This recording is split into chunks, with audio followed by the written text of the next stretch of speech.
Good afternoon, everyone, and welcome to the Washington Outsider video. Today is your editor-in-chief, Irina Zuckerman, and we have an exciting panel to discuss the issue of cyber information and gray warfare in today's contemporary conflicts. Some of the hotspots we are seeing today, such as Ukraine, such as the China and Taiwan issues, and of course, Israel and Iran. We're also supposed to have a guest to discuss what's going on in Ethiopia, but if he is unable to join us, we'll be sure to address this topic another time.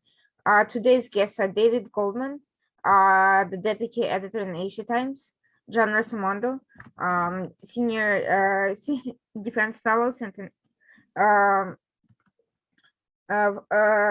Center for Security Policy, Moshe Kuyat, who is an MA candidate in government and strategy and a specialist in non-kinetic competition, things such as fake diplomacy, cyber warfare, cyber information warfare. We'll start with kind of going over the landscape we are seeing today. There are multiple conflicts going on around the world, seemingly distinct, but they frequently use similar methods.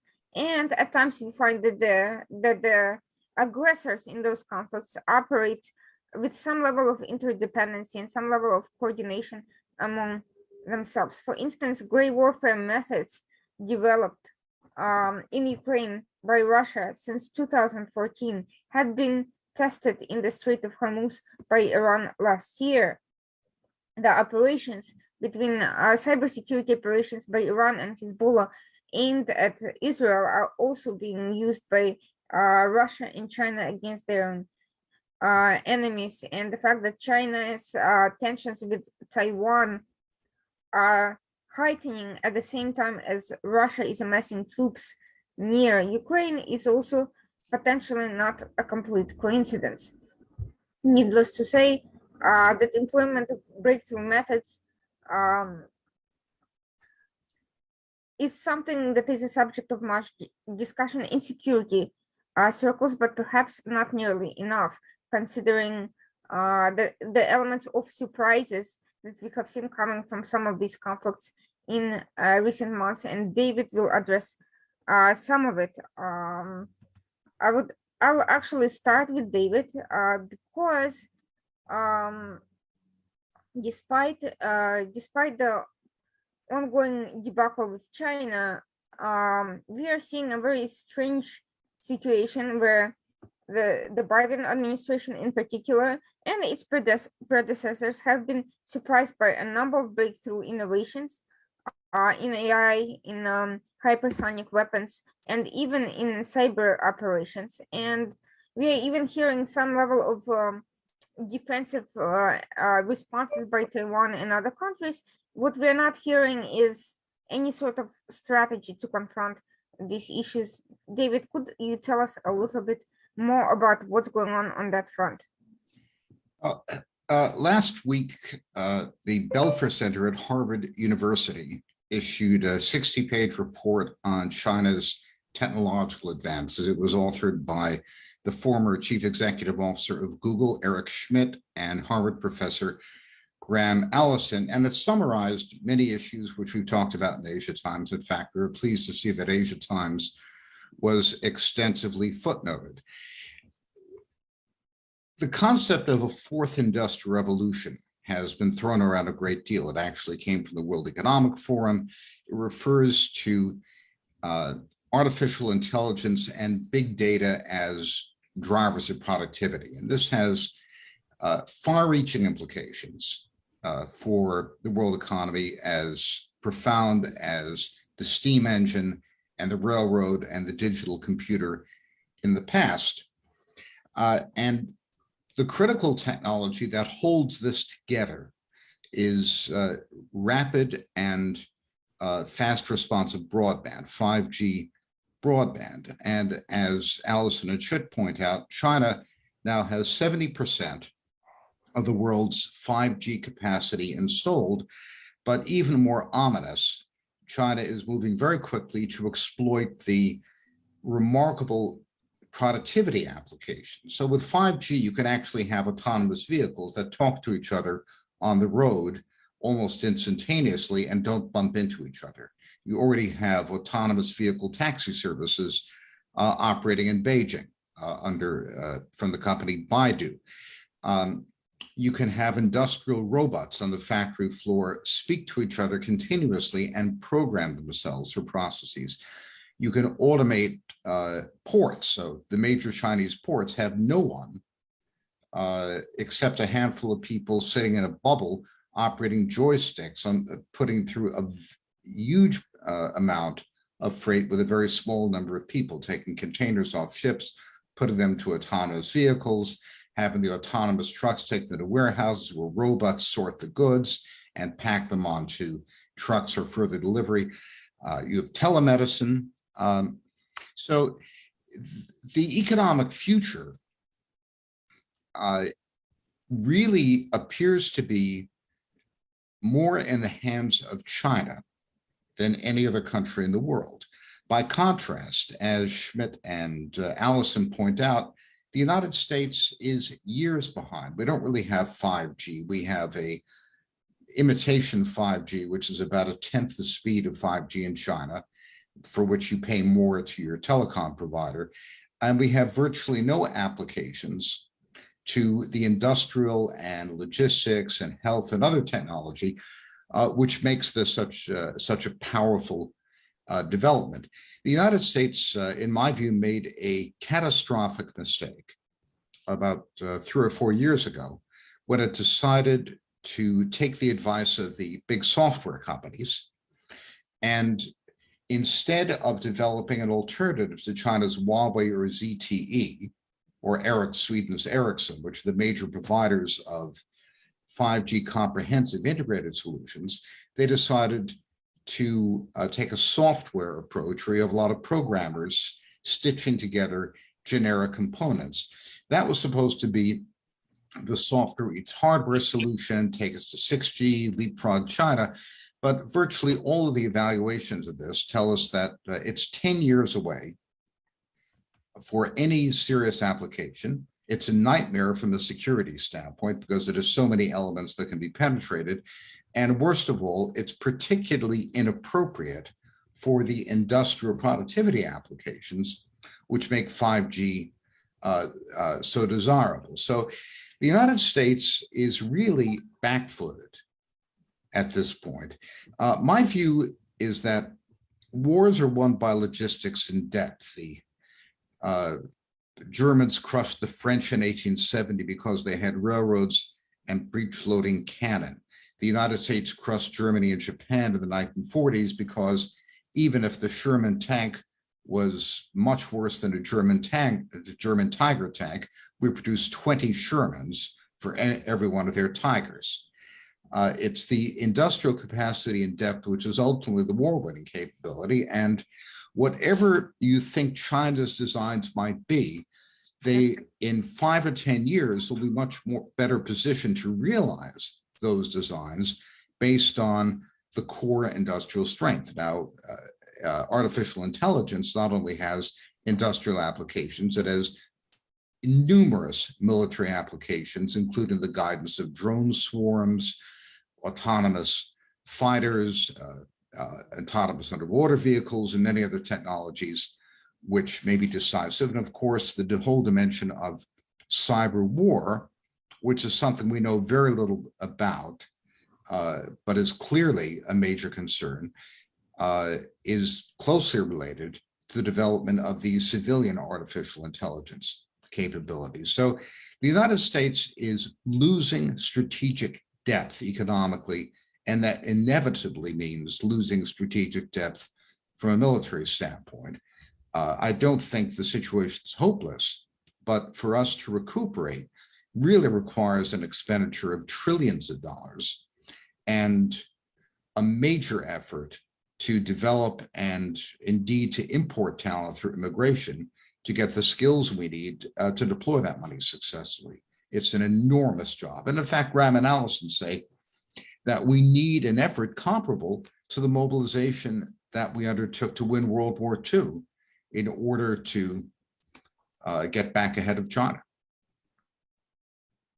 That is an extremely glum outlook at the moment, but it's an important starting point for discussion that is not getting nearly as much attention as it should, and I will be sure to kind of come back with many questions related to that.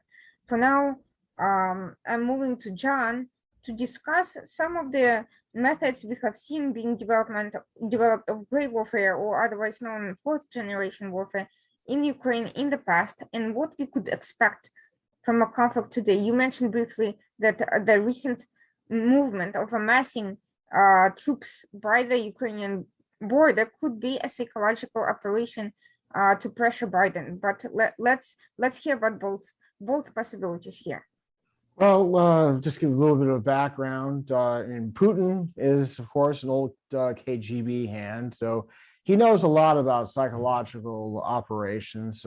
Russia has used natural gas as a weapon in the gas pipelines to the west, and you had a couple of years ago where they shut off gas in the middle of winter to freeze the Ukrainians. And also, you see, cyber warfare attacks against Ukrainian infrastructure, and so forth. And last but not least, since the invasion of Crimea and the fomentation of uprisings by Russian mercenaries in the Donetsk and Luhansk regions along the Russian eastern border with Russia, you've seen the Russians using Ukraine to train a lot of its leaders. Recently, I read an article about the force structure of the Russian army, where it talks about how Russian commanders had gotten experience there. I mean, they stopped close with a full-fledged invasion. It's kind of like trench warfare, literally, from like World War I. So, they tie down a lot of the Ukraine's economy and so forth. And you also have the Nord Stream 2 pipeline, which aims to circumvent Ukraine, go to Germany, which is being used as a means of splitting NATO. Luckily, the Germans have said that they support Ukraine in this particular opposite. But Russia also has been using bots and so forth on social media to foment anti-war on the left. The Russians maintain close connection with the former East German Communist Party and their think tank, the Rosa Luxemburg Foundation, that has ties in Germany with Antifa and here in the United States. So Ukraine has sort of become a locus point, and a very reliable intelligence source that I've worked with for years told me yesterday that based on his sources inside Russia, that this is just one big psychological operation to get Biden to pressure Ukraine to make territorial concessions so that they can end the conflict, and Putin comes looking on top and equal with the United States, and you can say back home, oh, we defeated the U.S. So as I think you were saying in the show prep, that moving 179,000 Russian troops to the area around Ukraine is highly expensive, but you also see videos on TikTok of Russian tanks, armored personnel carriers, military trucks. I mean, that has a psychological warfare impact in of itself. Fascinating. We'll explore a little bit more in depth what each situation would mean on the ground, but during the discussion session. Now I'd like to move to Moshe and to address some recent developments between Iran and its proxies like Hezbollah and Israel. In particular, there was a report recently describing and discussing cyber operations targeting Israeli entities that included hacks and release of sensitive information, among other things. Could you tell us what is going on and why are some presenting this war as kind of a mutual engagement as opposed to Iran's aggression on Israel? All right. Well, thank you very much for having me on. So I think that we can look farther back, and we can really see that the current Iranian regime has really been engaging in psychological warfare even before the revolution in 1979, and that's continued until today. And they've added on top of that a layer of cyber operations.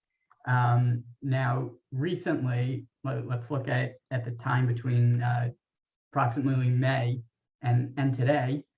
So in May, Israel was engaged in a war in Gaza with Hamas, and there were some psychological influence operations that was targeting Israel back in May.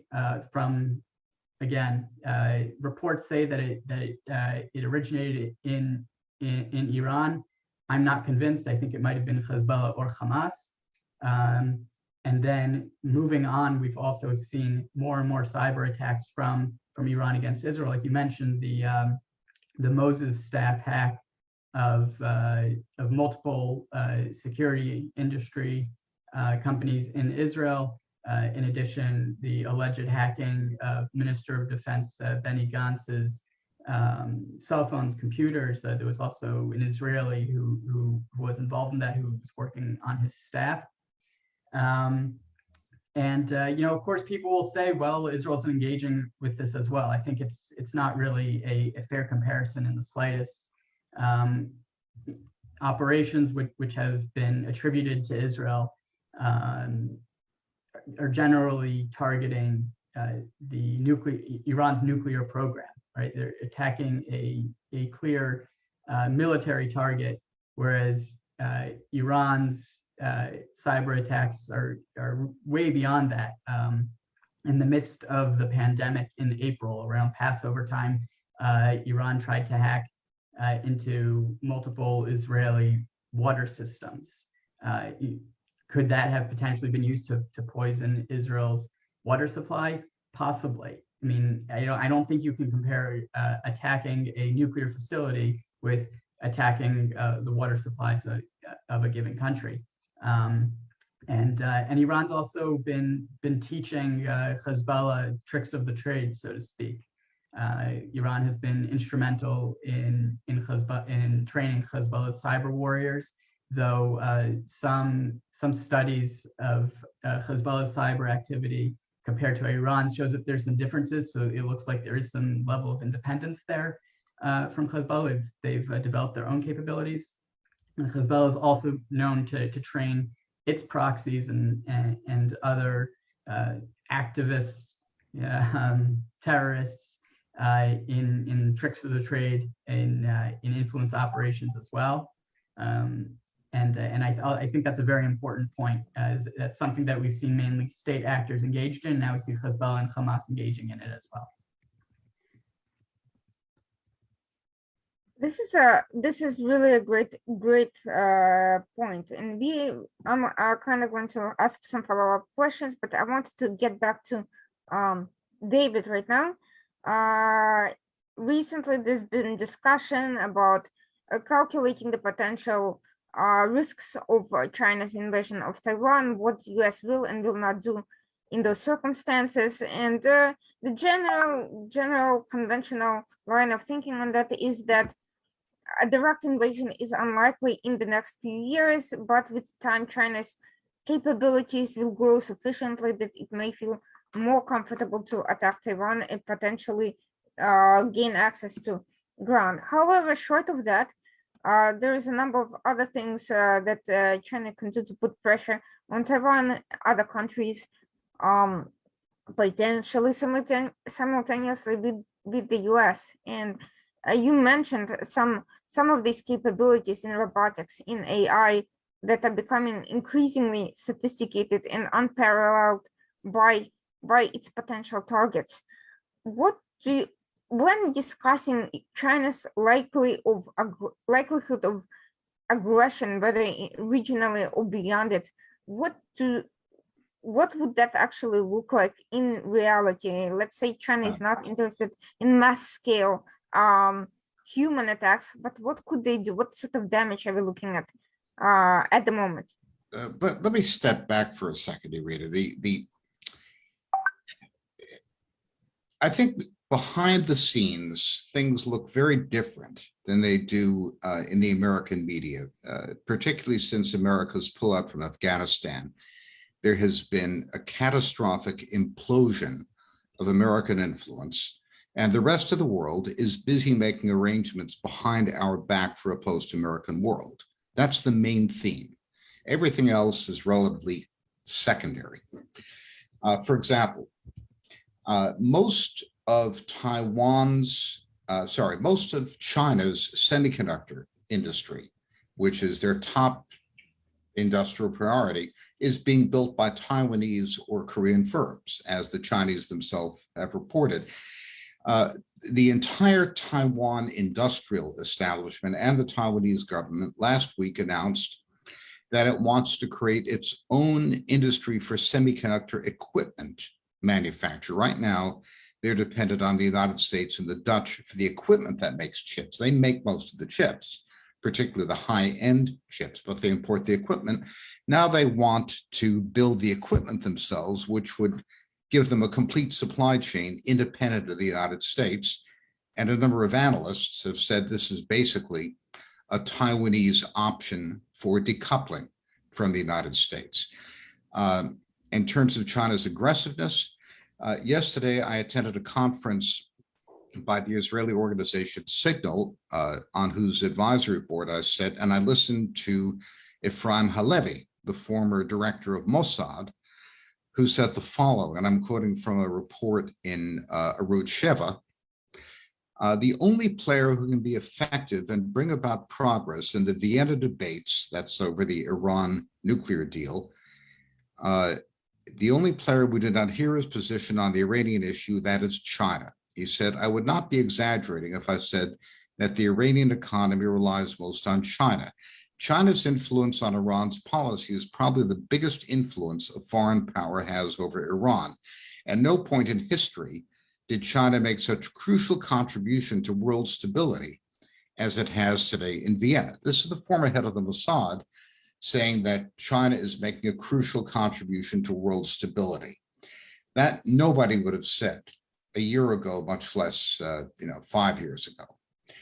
Now, as far as Taiwan is concerned, Americans have to understand that the Chinese government considers the unification of Taiwan with China to be a raison d'etat, an existential issue for the Chinese state, because Taiwan, in the Chinese view, any Chinese view, is a rebel province.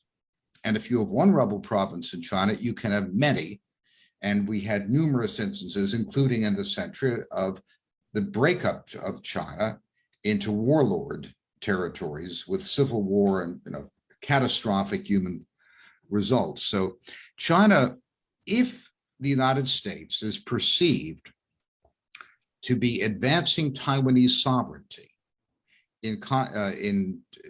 and breaks with the one China policy, which the United States has adopted when Richard Nixon visited there in 1972, if we were perceived to be trying to establish Taiwanese sovereignty away from China, China will invade, will go to war, will take whatever consequences come. If China does not believe that we are advancing Taiwanese sovereignty, but maintaining strategic ambiguity about Taiwanese status, China is very unlikely to invade, because if China did, there would be an economic boycott of China at very least, if not a war. If there's no war, there would still be catastrophic economic consequences for China, perhaps a blockade of Chinese oil, certainly a cutoff of trade with China, even if it caused a world depression, which it well might. Remember, we import a quarter of the manufactured goods we consume. from China, $600 billion a year. So the consequences would be devastating. Xi Jinping and the Communist Party will not risk an economic collapse which would destroy their mandate for power to get something that they think they will probably get without firing a shot at some point in the future. Now, I believe a war would be devastating. Nobody would win it. It would be like World War I. I think Admiral Stavridis's book, 2034, is a pretty good representation of what such a war would look like. So I am in favor of keeping the status quo and maintaining strategic ambiguity and kicking the can down the road. I think that's the best of a number of bad possible outcomes. Well, one can argue that from a pragmatic standpoint, US is in no position right now to be of much assistance in such endeavor, given what you described about a complete disparity in capabilities between the US and China. Oh, this is, of course, a huge debate. My friend Elbridge Colby wrote a book called Strategy of Denial, in which he argues for rapidly building up the capability to interdict a Chinese invasion of Taiwan. Right now, China has 350 intermediate range ballistic missile launchers and DF-21 and DF-25 so-called carrier killer missiles. The United States does not have the capacity to stop them. These are hypersonics, which come straight down from the stratosphere, and the antiquated Aegis system, which we have on our ships, can't handle them. They also have a lot of submarines, at least 60. So in a shooting war off China's coast, where China has the advantage of being able to use its land-based missile batteries, the United States would probably lose a lot of ships, probably lose a fleet carrier for the first time since 1944, with devastating results. We are not in position to fight a war on China's coast because of the natural home advantage of the missile batteries. Now, here's the complex part. If we did what my friend Bridge Colby proposes and put a lot of missiles on Taiwan and a lot of unmanned underwater vehicles and mines and so forth to try to change the strategic balance, then China has an incentive to preempt these actions before we set this capacity up and invade Taiwan. It's very much like the way the French and Germans thought in 1914. The Germans looked at the Russian railroad development and said, in 10 years, Russia will have the logistics to be able to move troops as fast as we can. We'll lose our advantage. So better to fight a war and beat Russia now than wait until they have their railroads built out. That's the danger. So I think, although Bridge is a personal friend, I think he's completely crazy and his proposals are dangerous. Well, we'll come back to that point, and whether besides these two extreme options, whether there are other possibilities to explore. And kind of wanted to come back to John, because what David said with respect to psychological advantage of being able to get results without firing a shot, this seems to be what your sources were telling about Ukraine. And indeed, so far, Putin's actions have gotten him the results that he wanted, or at least are getting them, because we have seen this week Biden pressure the Ukrainian president into trying to accede territory, to which the latter basically responded by saying, we have various peace plans in mind without specifying what they are, and requested preemptive sanctions and defensive military assistance, which was refused. Yes, John, I'm going to pass on the Ukraine issue. I'm not sure. no, I wanted to, that's for John. That's a question for John. Okay, thank you. Yeah. And my question is, given that so far Putin is getting the results that he wants, it indeed doesn't seem necessary for him to put troops at risk, to get stuck in an additional long-term conflict with unclear and unpredictable results. At the same time, we don't know what happens if he doesn't get the result of what he wants. Let's suppose Biden is not successful in pressuring the Ukrainian president, and so far while Biden's actions have been completely on par with this psychological operation strategy, Zelensky has not shown any sign of really budging other than giving a non-answer to stave off Biden's pressure. What happens if this continues down the road? Let's say the fake out does not work. Let's say Biden is unable to get the results that he wants. What are we looking at really? And can Russia start the process not by a full-scale invasion, but by asymmetrical, devastating asymmetrical operations? Well, I think that you have a couple of different scenarios. One, you have a full-scale invasion. President Biden has talked about sanctions, but don't forget, that after 2014, that's what brought China and Russia together, was a common interest against the West. And the Russians could, use the area that they call Novorossiya, the area along the Black Sea coast, and carry out additional, uprisings of the sort that you have in the Donbass.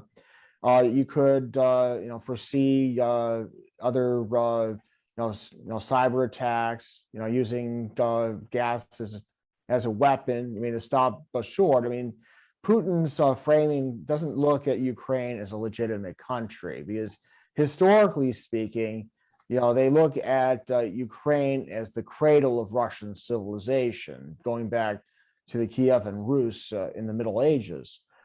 And for Putin, this isn't a real country that he's dealing with from his perspective. But also, you have to look at the calculus that the Poles and the Balts have, having lived under Russian dominance and occupation for over 40 years following World War II. So I think that, if you look at Putin's past, he's done this before. He's pulled troops up to the Russian-Ukrainian border, then withdrawn them.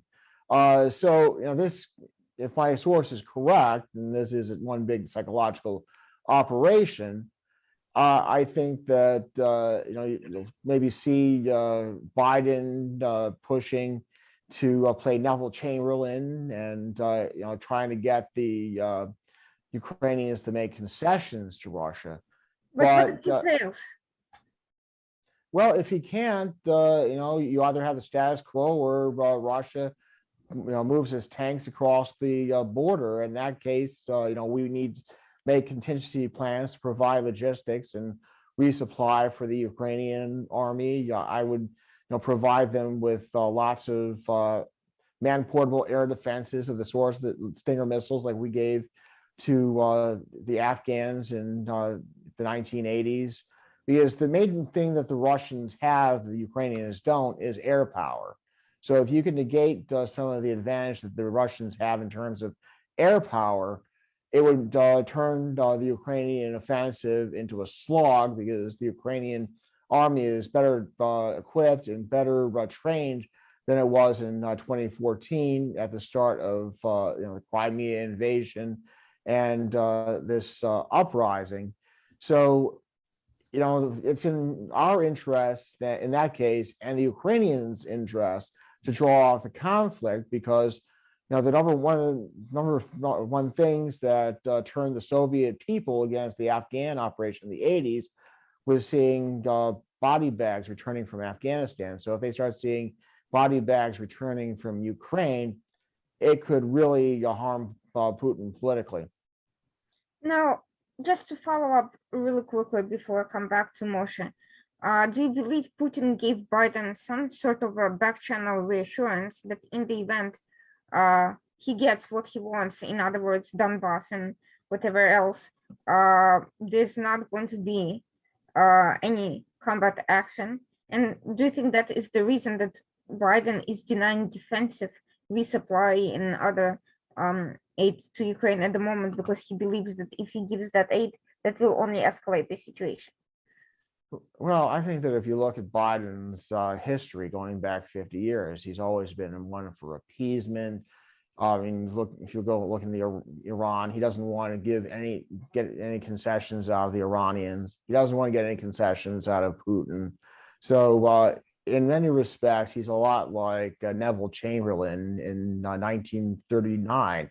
I found an exchange of letters between Chamberlain and Hitler in a week before the invasion of Poland, where he's talking, let's have talk, let's have discussions, let's try to have peace here, and well, maybe we can have the Poles give some concessions.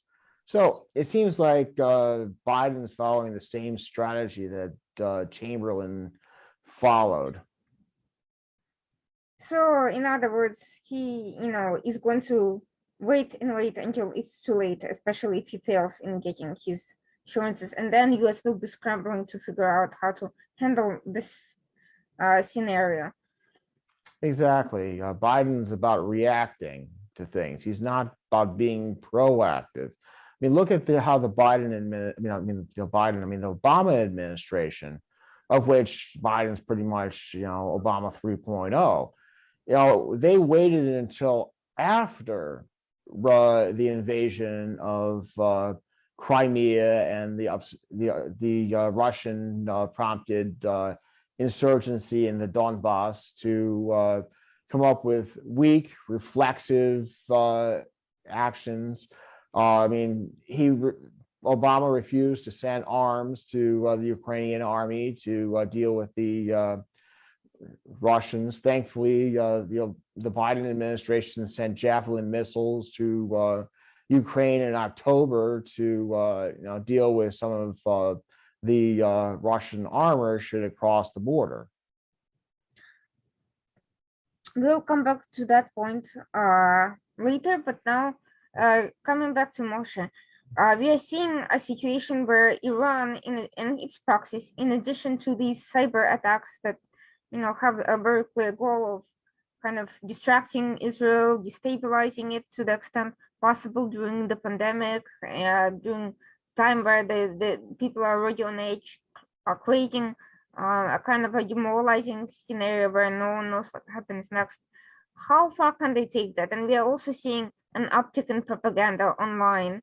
That seems, how effective is that effort of using social media and media to kind of trolling techniques, all these campaigns? How effective is that towards what is the result, in your opinion, that Iran is trying to reach with it, and do you think they're getting it? So it's always difficult to assess how successful such operations are, and I'm very skeptical. But at the same time, I think there are a few different types here that we need to address. One thing that we saw during the anti-Netanyahu protests, that were called the Black Flag protests, were Iranian agents infiltrating into WhatsApp groups, Telegram groups, and spreading their own content there, but also befriending certain Israeli activists. So while on the one hand, I certainly think that Iran is trying to destabilize Israeli society, and an already split society is at even more risk of being taken advantage of. But at the same time, it can also use these operations to get real intelligence. A lot of the people involved and very active in the Black Flags protests were former high-ranking officials from the defense establishment. So while they may not have been very successful in their operations towards Israel and debasing Israel even further, on the other hand, the threat of being able to get intelligence and actionable intelligence is very worrying. Furthermore, different operations which have been uncovered by Facebook, which have been attributed to Iran, it seems like that they're not very successful in getting a lot of traction. However, this comes with a big caveat. Is recently Facebook announced that a Hamas operation, an influence operation, was uncovered on Facebook. And by looking at the dates of the different posts, it's clear that this operation had been had been in effect for a while, for a few years. Now, this operation did target the Palestinian Authority and was not targeting Israel. But the point is that these things could be happening, and we don't even know it. At the end of the day, also the operation which I had mentioned earlier during the war in May, during the flare-up with Gaza. At the end of the day, it seems like that operation was less about trying to influence Israel, but more about trying to influence the Arab world, because essentially they were creating fake profiles on Twitter, pretending to be Israelis, saying, yeah, like all hope is lost, we should all leave Israel now, et cetera, et cetera. I mean, it was a big joke, and any Israeli who read it realized that the person who was writing it was actually not Israeli. The Hebrew was very poor. But then screenshots were getting into Arab social media saying, look how successful Hamas is.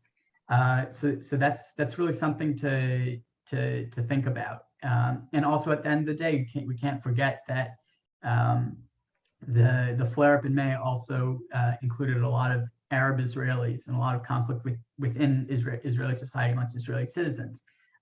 So such operations, especially given the absence of a language barrier, if they're targeting Arab Israelis, that could also be a cause for concern. But again, I think it's really a stretch to say that these psychological operations, these influence operations, are successful. However, we can't disregard the threat and the possibility that they could be successful. I mean, just look at some of the things that the Soviet Union was involved in during the Cold War, and some of those conspiracy theories are still making the rounds today. So it's really something that we need to keep an eye on as it develops further.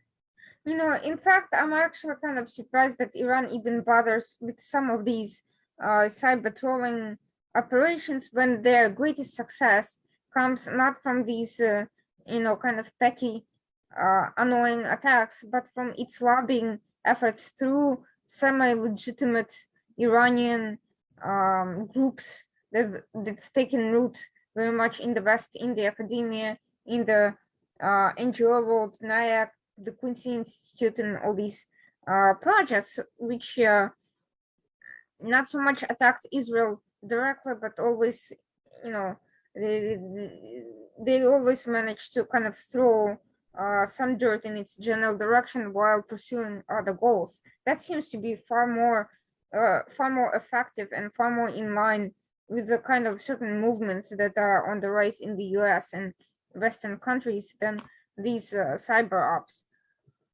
Yeah, I mean, that's certainly true. I mean, I'll add in terms of effectiveness, this is actually something that I should have mentioned, is there was an Iranian operation.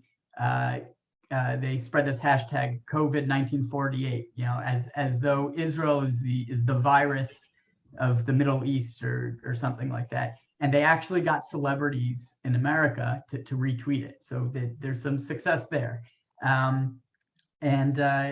I think at the end of the day, this kind of a holistic campaign to attack Israel, to attack the West, and to promote the Iranian agenda. And I think at the end of the day, they complement one another. Even if some are more successful, for instance, a lot of the lobbying efforts in the United States or in Europe, a lot of the Dawa activity by Hezbollah and by Iran targeting Shiite Muslims. At the end of the day, these all come together. True, some of them are more successful now, but also if you're going to look at how much time and energy and resources are invested, I'm guessing that more are invested in lobbying and outreach efforts in the West than these influence operations targeting Israel. Cyber is a different story. I do think that cyber has a lot of potential, and even if they haven't been so successful until now, the Moses staff hack.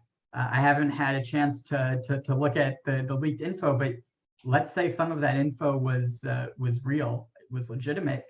there could be a lot of sensitive information there that's leaked. And there has been a lot of other attempts by Hamas, by Iran, to set honey traps for Israeli soldiers on social media.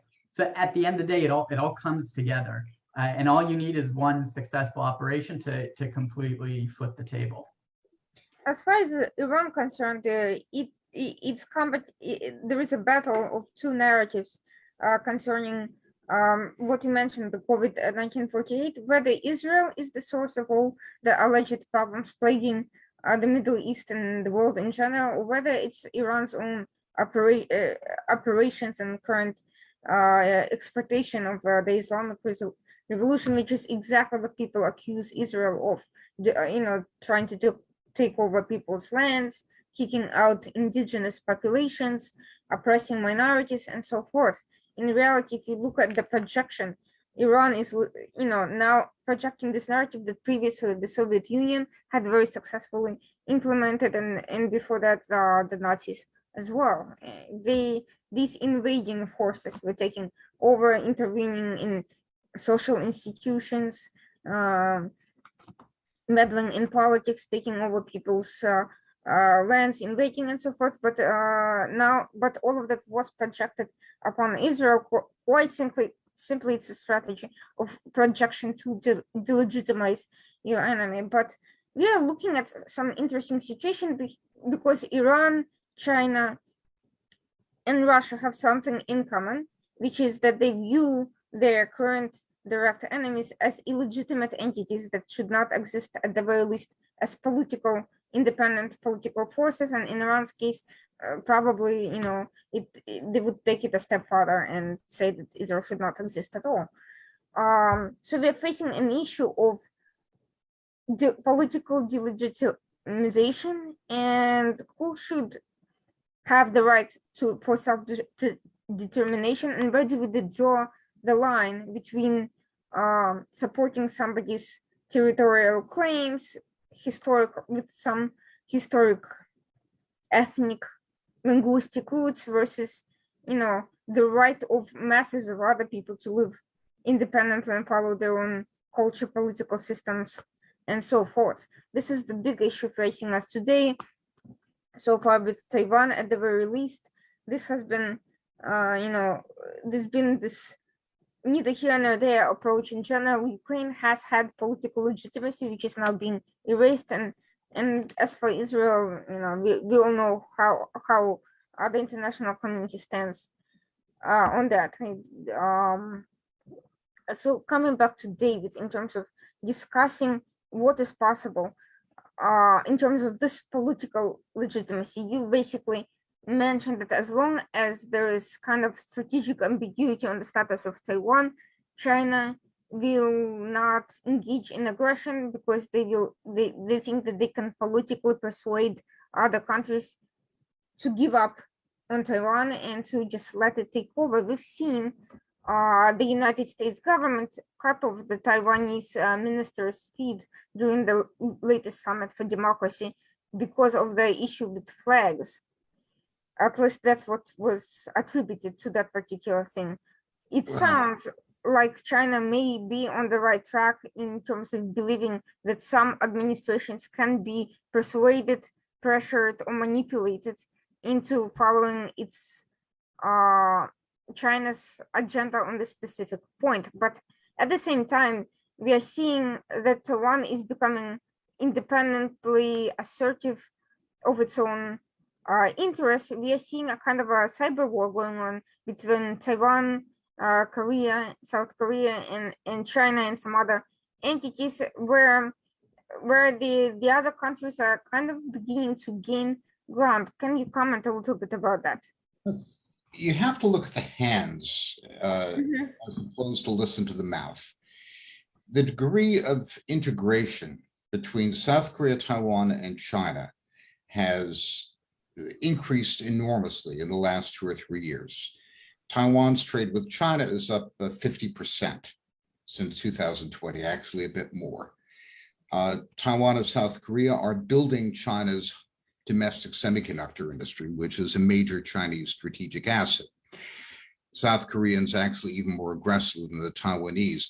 Most important fact about Taiwan is that demographically, it will disappear in about 30 years.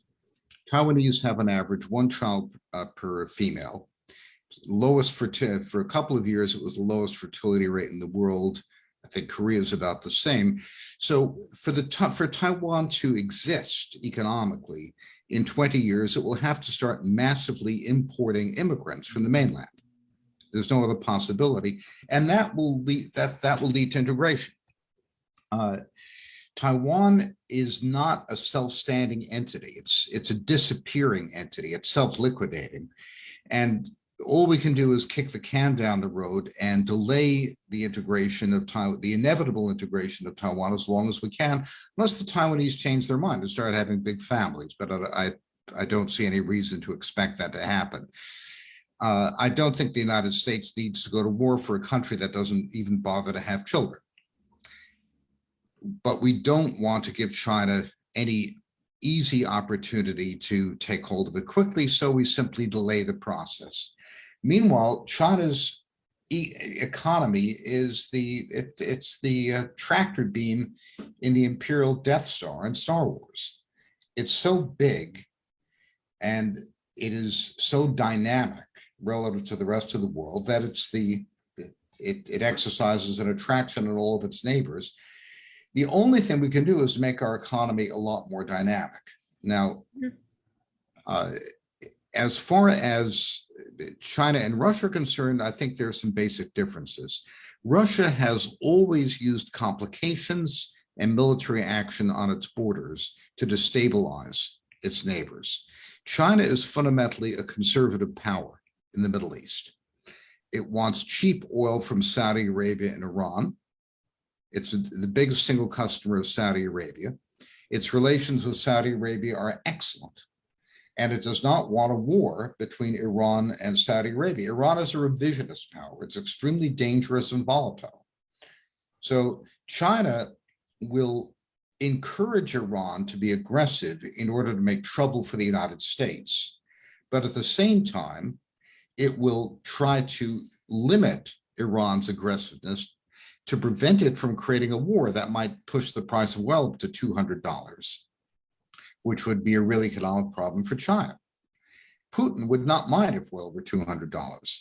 Chinese and Russian interests are not always convergent. So this is complex. I think the most important thing for the United States to do is to recognize that we made a big mistake allowing our industrial base to be hollowed out and transferring manufacturing production to China, and we have to get it back.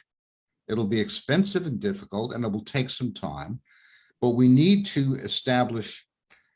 reestablish technological leadership. I think Allison and Schmidt in their report from Harvard were very good on this point. We have to spend whatever it takes to do it. We have to change our immigration policy to make sure we have the skills, change our educational policies, retrench and build up for whatever may happen 10 years from now. I don't necessarily generally disagree with what you're saying, but in terms of the industry question, the industries that we've exported to China and now to other countries, India, Mexico, and so forth, are not necessarily the high-skilled industries that are producing the excellent AI that China is boasting that we are not. No, I'm not worried about T-shirts, but manufacturing changed. We now have flexible computerized manufacturing. So the cost of labor is now a very small part of the cost of manufacturing. So the problem of having expensive American labor and cheap labor abroad has pretty much disappeared. The cost of labor is no longer a disincentive to investing in the United States. So that should be a very good reason to bring manufacturing back to the United States, because for capital-intensive industry, labor is not the problem. It's the cost of capital. That's what we have to work on. Environmental regulations, taxation, things like this. Yes, but there's also the issue in kind of a disconnect between skill sets and the industry, because if we are looking at the average education of Americans, and first of all, people being encouraged to pursue higher degrees that are not necessarily needed for You're, many. you're, you're absolutely right. And whatever we do, it will take a long time to fix. So in the meantime, I think we should consider that if we can't export democracy, we can import democrats. Most Chinese are apolitical. They're not going to rise up against the Communist Party of China, but there are probably a couple of 100 million Chinese who really hate the Communist Party of China. And many of them are engineers. Why don't we get them over to the United States? Well, I personally would not necessarily be opposed to that, except for the little fact that China has been exceptionally good at targeting diaspora communities abroad, as well as recruiting spies and inserting them into U.S. industries, which is a big problem we are currently facing. And the question is, how do you vet these people for political affiliation? Why would anyone let them go from China without expectation of something in return, given that giving away high qualified professionals to the US would empower, from China's perspective, the enemy? Why would they do something like that? Why would they release highly skilled people to work in another country? Right now, there are, what, 300,000, maybe more Chinese students in the United States already. That would be a very good place to start. They're already here. There are no restrictions for travel outside of China. I think before the pandemic, China sent 150 million tourists abroad in 2019 or something like that. Very large numbers. So yes, there might be restrictions in the future, but that's a bridge we burn when we come to it.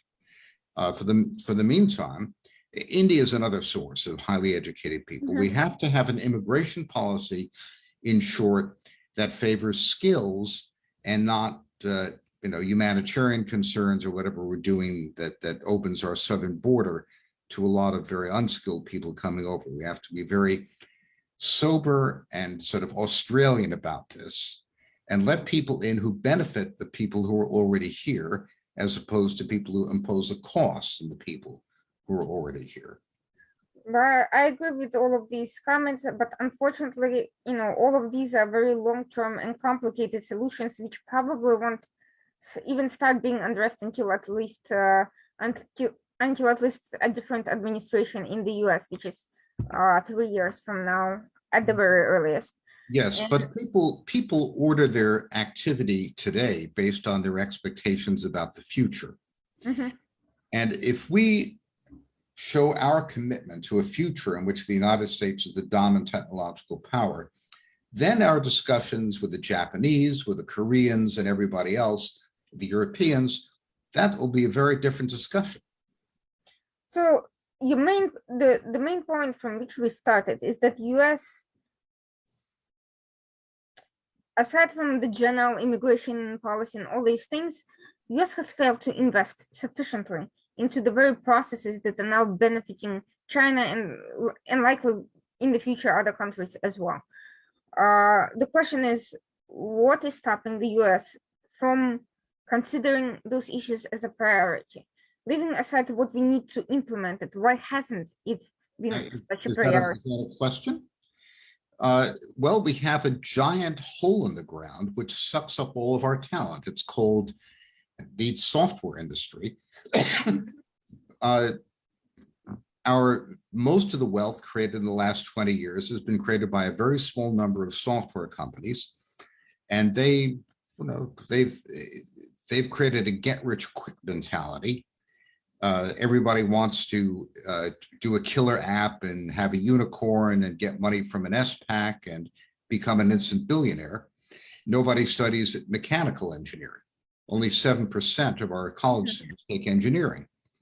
So I think the great software boom and the tech companies have corrupted the system by creating massive perverse incentives against doing the things we need and attracting talent to things that we don't need. So that's basically our problem. So when China cracked down on its tech companies and restricted the number of hours that kids could spend playing online games, I thought, well, that's a nasty way of doing things, but I wish we could do something like that here. So in other words, we simply don't have enough people going going into the type of business that's needed for security purposes. Quite. Sure. Well, you know, when I was a kid, Kennedy started the Apollo program. Mhm. I remember back then it was the engineers who got the hot dates on Saturday night. So there's basically been a incentive shift that has not been beneficial to U.S. security concerns. Exactly. And not good for the majority of Americans because the rewards from the tech industry have accrued to a very tiny number of people, while incomes otherwise have pretty much been stagnant for the last 30 years. So yes, we need a very different kind of economic policy and a different set of incentives. And we've got to get our kids excited about doing transformative scientific, technical breakthroughs the way they were, you know, when we went to the moon. Well, yeah, we would first have to start by saying that merit is not a bad thing, but that would be a starting point. Shifting back to John, the situation between Russia and US is very different because US militarily has a significant military superiority over Russia. Yes, Russia has nuclear weapons and possibly a few other nasty things, viruses and the like, but they're not likely to want to use it without, you know, a very, very, very critical situation. None of what we're seeing right now rises to that level. There's a number of ways that could be done to disrupt their attempts, because what we're seeing right now is a combination of things. Amassing troops and weapons on the border with Ukraine is just one of them. We are seeing the energy game being played to create a destabilizing situation. We are seeing Russia's involvement in the Balkans, where you're creating another hot button scenario in Europe. At the same time, you are seeing Russia's involvement in Belarus and on the Polish border, creating kind of a destabilizing scenario there. So we're not just talking about Ukraine and its disputed territories. We are talking about a number of vulnerabilities in Europe that Russia is exploiting simultaneously. Well, the number one thing that you're mentioning Belarus, the Russians and I look at Lukashenko almost as a proxy of Putin. Is they see that the EU is fractured between the anti-migrant former Eastern Bloc countries like Poland versus Germany, and by splitting them, getting them against each other, it weakens the European Union, weakens NATO. I mean, part of this gray zone warfare, of course, was the Nord Stream 2 pipeline. The former German Prime Minister Gerhard Schröder is an important pawn that Putin uses to shake up things in Germany. I think that what we could do is work on imposing sanctions on some of the people in Europe who might do business with Putin. And also another thing that we should have been doing, is opposite to this administration, was keeping the price of oil down, because the higher oil goes up, the more Putin can fund his war machine, the more he can fund research and development for his hypersonic missiles, the more that he can fund his nuclear modernization. I mean, if Russia just had a conventional army and didn't have nuclear weapons, it would be a completely different equation. I think that also, work on deploying some of our own intermediate range, ballistic missiles to counter some of Russia's nuclear deployments. I mean, when Reagan deployed the Pershing IIs to Germany, West Germany, back in the 1980s, it helped to bring the Soviets to the negotiating table. And ultimately, Putin isn't Gorbachev, but you got some degree of, equilibrium. Well, here's my question for you. We are seeing that Russia is not beyond using non-state resources towards its state goals. In other words, it employs semi-private hackers with state approval. There was recently a hacker factory discovered in a prestigious private building in Moscow, which would not have been possible without some level of state oversight. They've conducted attacks on US and other targets using hackers who are not strictly speaking state affiliated, but clearly come under that jurisdiction. And they've been managed to expose US vulnerabilities on many levels with some of these cyber and other attacks. And of course, the ongoing debacle with the electric grid in the United States that has actually, a couple of years ago, there was some mishap in 3 major cities that showed us that in the event that some third-party actor wants to attack physical or electronic facilities, they're perfectly capable of doing so. But let's kind of, leaving aside the vulnerability issue on our side, what about Russia's vulnerabilities? Well, one of the major vulnerabilities Russia has is among its different peoples. I mean, and also, talk about demographic decline. I mean, Russia's long-term demographic, is not good. And also, if you could see maybe 30 to 50 years down the line where you could see a conflict between Russia and China, because China has a burgeoning population, and you already have Chinese settling in the Russian Far East. And there have been some nationalist Chinese propaganda going around showing the area like Vladivostok and east of the Amur River that Russia, won from China in 1869, being reverted to China. So you have a lot of long-term issues there. But I think that Putin relies on propaganda and so forth to keep a lid on his people building up nationalism, with NATO as the bugbear that he uses. But I think that increasing sanctions on the oligarchs and ending their ability to access the international currency market, and sanctioning anybody who does business with Russia could be a way to work to destabilize the Russians. Another suggestion by a source I had just talked to was ramping up our own cyber activities against the Russian regime to expose the corruption, to expose the what's really going on, and to show that the Russian people, that their country is not the Soviet Union. I mean, the Soviet Union had a lot more ability to project power than Russia does. What would happen if Russia's own infrastructure suffered a cyber hit, or if Nord Stream 2, something were to happen to it and it wasn't able to continue to function physically? What effect do you think it would have on Russian regime and its supporters psychologically? Well, I think that if it started impacting the Russian economy and destabilizing the economy, the way that Soros and other people destabilized the Russian economy in the 1990s, it would sap support for Putin the way that support for Yeltsin went down. So I think that if we should be engaging in our own gray zone attacks against Russia to work to destabilize the Putin regime, and bring about change and so forth.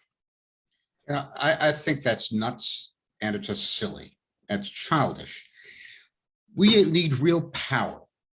Die Freiheit ist bei der Macht allein, said Wallenstein's cuirassier. Freedom comes with power. We have a hollowed out industrial base, and we're getting behind in technology, and we're not going to play cloak and dagger games or destabilize the Russian government. US has a population of 340 million people and a huge number of intelligence agencies and other agencies. Some would say that they're maybe too big, but suffice it to say, we have personnel, we have a huge budget, and it's better than And either of those things, a combination of them, is still better than spending billions on infrastructure build. We have $100 billion intelligence budget, and it's one of the biggest sources of corruption in the world. 70% of it goes to private contractors. And you basically go to you work for CI or NSA, so you can start your own firm and charge the government dectuple afterwards. Our humans has always been terrible. During the Cold War, we didn't really have one important agent on the ground. All the important stuff we got was from walk-ins. I was there back then. I can tell you that. Our intelligence services are, really terrible. So shouldn't that be a priority to kind of put them into gear and make them competitive in today's market of such first activity? you have to get Americans to learn foreign languages. At the KGB Training Academy, which is a 4-year program, is 4 hours a day on your first language and 2 hours a day on your second language. So you come out of that and you speak like a native. We have no such programs. We've got quickie training programs. We have very small numbers of good foreign language students. So we have no one who really understands other cultures. The Russians have been much better at that. Forget getting Americans to become, to do what the KGB does in terms of intelligence services. Intelligence is vastly overrated. You don't win wars by secrets or by playing games. You win wars because you've got breech loading cannon and they don't. You win wars because you can produce 20 tanks for every one the other side does, or 20 planes. That's what that's what we're good at. And we should get back to that. Well, we should, but I don't know that disrupting somebody else's operation has no value whatsoever. In fact, I actually think that a combination of both is likely to be more effective than either alone. Now, we did a couple of cute things, actually, thanks to the French. In 1981-82, we arranged that explosion in the Siberian gas pipeline. That was Operation Farewell. My old boss at National Security Council, Norman Bailey, was tangentially involved with that. So I'm aware of a few things. But we're not going to win by playing nasty games. Depends on who. With China, probably not, because China has a very, very highly developed economy. With Russia, Russia is a different issue altogether, because their economy is not very good. Their infrastructure is very weak, and right now they are investing a lot into one big pet project in Europe. And if something were to happen to that, they would kind of have to start from scratch, and that's costly. And while also amassing operations on the border with Ukraine is also costly. It's less costly. Something like that would be significantly less costly for China, but it also depends on the adversary. What China can swallow, Russia may not be able to. I think those are completely different sets of circumstances. The disgrace is that Russia can launch a hypersonic glide vehicle out of a submarine. They tested it in October. We not only can't do it, we can't defend against it.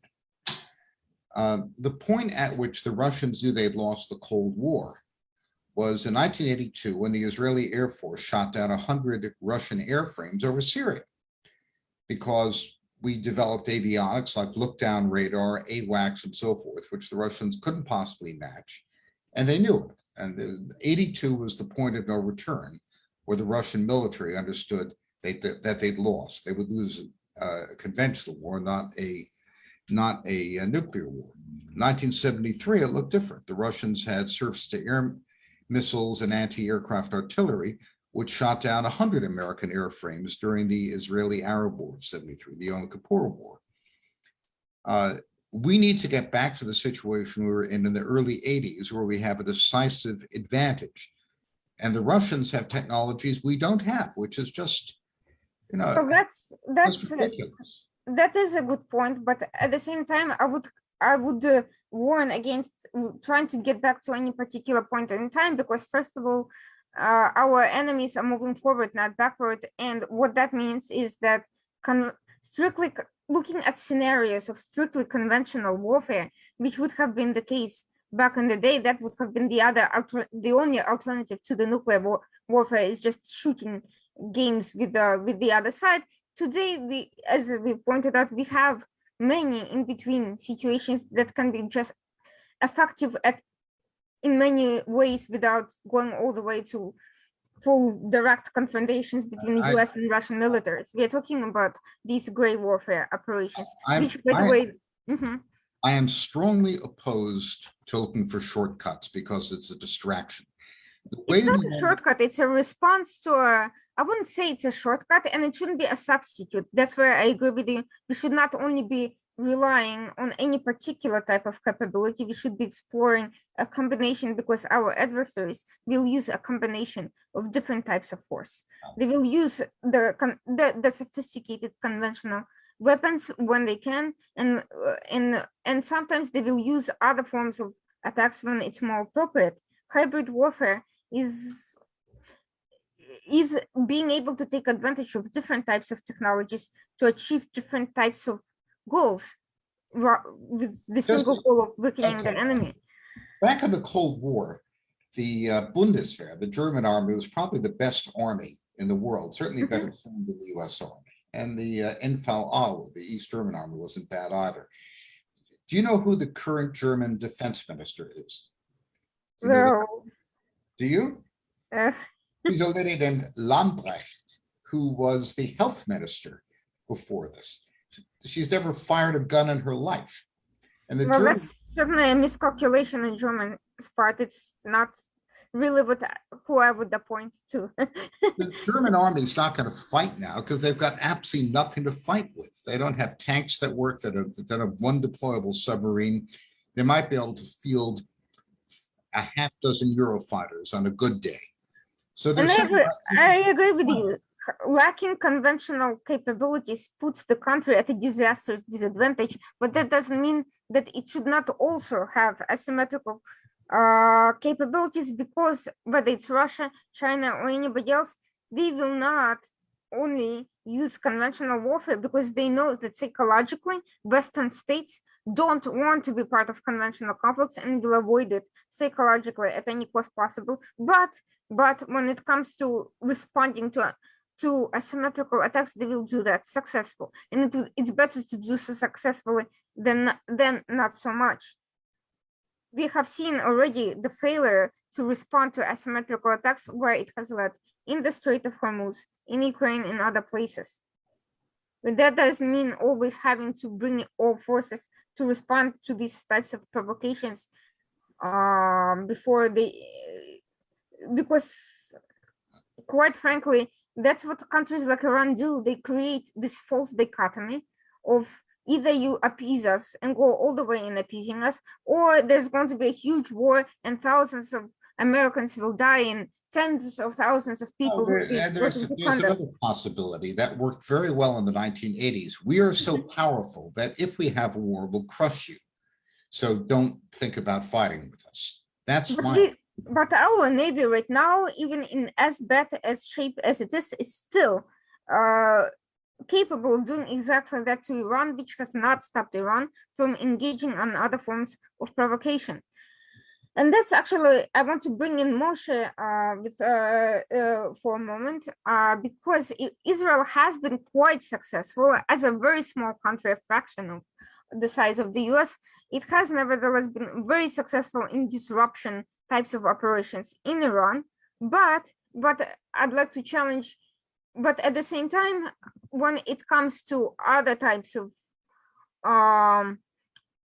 responses to Iran's informational aggression, I would argue that despite the fact that Iran's cyber ops are not very effective overall, Iran has still managed to gain significant advantage through a combination of its proxies and more effective ideological power projection. Israel has been able to exercise soft power with respect to humanitarian operations and political engagement in Africa and Latin America and so forth. But with respect to ideological warfare, I'm afraid it has been kind of lacking, and that's the element that's that that some of these states are quite adept at, that everybody is failing at, no matter what their particular strength is at the moment. Moshe, I kind of wanted you to respond to that point. I mean, I think that so first of all, Israel has been successful against Iran and its proxies for the most part. Obviously, you know, Hamas is still entrenched in Gaza, Hezbollah is still entrenched in South Lebanon, but and the threat there exists. But if we're looking at what Israel has been doing, the war between wars, as it's called, Israel has been consistently striking Iranian assets in Syria and in Lebanon. It was just reported that Israel took out Syria's chemical weapons capabilities as well. You know, somebody in the neighborhood's got to do it, so Israel did it. On the ideological point, I think that I'm not sure how much Israel can actually challenge Iran ideologically. Israel, as the Jewish state, is going to find it very difficult to project, let's say, a different flavor of Islam than Iran. However, we can see with the Abraham Accords that Israel is managing to make some progress in the region. And I think that the question isn't necessarily can Israel project its ideology in the region? It's, can Israel support its partners in the region in doing so? And I also think that a smaller country like Israel is always going to have the problem of projecting ideology and everything. I think that at the end of the day, Israel's also not as concerned with that. Israel's concerned about the cyber sphere, possibly a bit the influence sphere in terms of Iranian intervention within Israel. But in terms of the region, Israel historically has been, I think, less concerned with that. Whether that's a mistake or not, I think is a different discussion. I would argue that even if previously it was an issue of having to choose priorities for the sake of its basic survival at the time, when it's working with other countries, but those countries are also unfortunately severely lacking in that department. I don't think Israel has a choice but to reevaluate its strategy. And I don't think projecting Islam is just, you know, it's only one way of fighting ideological wars, but quite frankly, psychological operations that Iran and others have become so adapted, that's spreading disinformation. We had seen the effects of it with the Hamas war earlier this year. Before Israel and some Emiratis and however started deploying information about what actually happened, Iran and its proxies and Hamas had already managed to get out a false narrative that mobilized people in the region, even those who are not generally particularly concerned with Israel and who view some of these things with skepticism. Irina, I mean, make one very brief point. Sure. Israel was effective against Iran because Netanyahu made a deal with Putin, which gave him a free hand to bomb Iranian installations in Syria. This was great power negotiations. It wasn't soft power propaganda, winning hearts and minds. It was cynical, top of the line, you know, great power stuff. And that only allowed Israel access to one aspect of Iran. Iran's activities actually utilize all of these fields. They use hard power, they use soft power, they use every kind of power that they can. And unfortunately, their use of soft power has had debilitating ideological, political effects in the United States and other places. So I don't think that can be ignored. It's not a substitute for having military capability and engaging in effective arrangements whenever possible and needed, but it cannot be ignored completely and say, oh, well, you know, let them. Actually, ignoring the soft power is exactly how we ended up with institutions in the United States that are not capable of prioritizing the very things that you mentioned, who took over those institutions, pro-Soviet apparatchiks who engaged in very effective soft power dominance that created mindsets incapable of investing into their own survival, one would argue. It's a long-term gain, of course, but even in the short term, it can have its costs, such as effective lobbying against particular institutions politically. And the role of these lobbies, including lobbies for or against particular military investments, should also not be underestimated. I think that it's we talk about Israel's, let's say, Israel's soft power elements. We have to look. You started off by talking about the region. I think that's a very different question than the United States. But at the same time, we also have to take into account that a country like Iran, which perhaps doesn't really care about international norms, doesn't really care about playing by the rules, is going to have a different sort of strategy than Israel, which, for instance, is not going to want to get involved in domestic American issues or things of that nature, right? I mean, you don't want to see a democracy intervening in any political activity in another democracy. I think that's something that Israel automatically, naturally would kind of shy away from. That doesn't mean that Israel doesn't have, isn't able to lobby for what it needs to in the United States, but I think it's just a very different game that they're playing. I think that mindset is kind of a ship that has already sailed, because when Iran engages in this sort of meddling, we are not talking about building kind of a direct Israeli lobby. We are talking about countering intelligence operations by Iran that are disruptive to both Israel and to the United States. So this is not the issue of Israel directly lobbying, members of Congress or trying to bribe some local politician somewhere to buy its, its produce or its services. We are talking about the fact that Iran's operations, whether internally, regionally, or globally, are all structured like military or intelligence operations, and you cannot necessarily come to a point where you can necessarily separate that kind of mindset. For Iran, everything is about exporting the Islamic Revolution by all means possible. So it's all a military strategy aimed with a highly ideological goal. I mean, I think that Israel's strategy at the end of the day, I don't know whether this is already happening or not, because this isn't the sort of thing that's really public, but Israel does have some experience in psychological warfare and has had different units to operate psychological warfare in the IDF,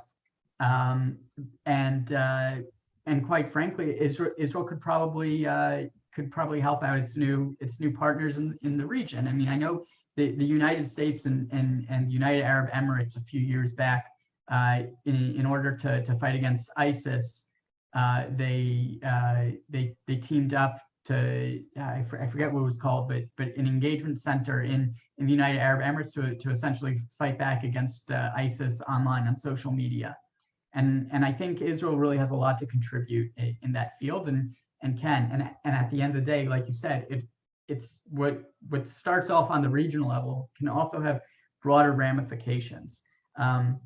So I think what Israel needs to do is very much invest in the region, and with its experience, kind of help out everyone else. I mean, this is more of a tactical example, but a little while ago, there was a Hezbollah attack on an Israeli convoy on Israel's northern border. And Israel completely fooled Hezbollah. Hezbollah thought that they had hit and injured or killed Israeli soldiers, and it was all a game. It was all set up. And Israel completely had control over the narrative there. So I know that's completely separate than an ideological type of influence, psychological operation. But the point is that Israel understands that this is the importance of such matters, and also has experience that I think can be shared and can help. Well, Thank you very much to our panelists for this really dynamic, thought-provoking, and very lively conversation. My conclusion from all of that: if you hammer, everything will look like a nail, but that doesn't mean that you should. But that just means that you need to be looking at all of your tools in your arsenal and see how you can apply them best together, separately, depending short-term, long-term. We have all of these issues are important. All of them are worth considering, debating, discussing. What we don't want to happen is become so hopeless about any one of them that we cease talking about them altogether and just automatically give up and let our enemies pursue their own course of action. We want to be debating priorities. We want to be investigating, thinking, sharing experiences and perspectives. And I'm so happy that I was able to bring together these different scenarios, different people, different experiences, and different points of views for this important discussion. Thank you so much to all of you. I hope to see you soon in the future, and best of success in your endeavors. This was the Washington Outsider, and we were discussing gray cyber information warfare from several different perspectives. thank you. Thank you. Thank you.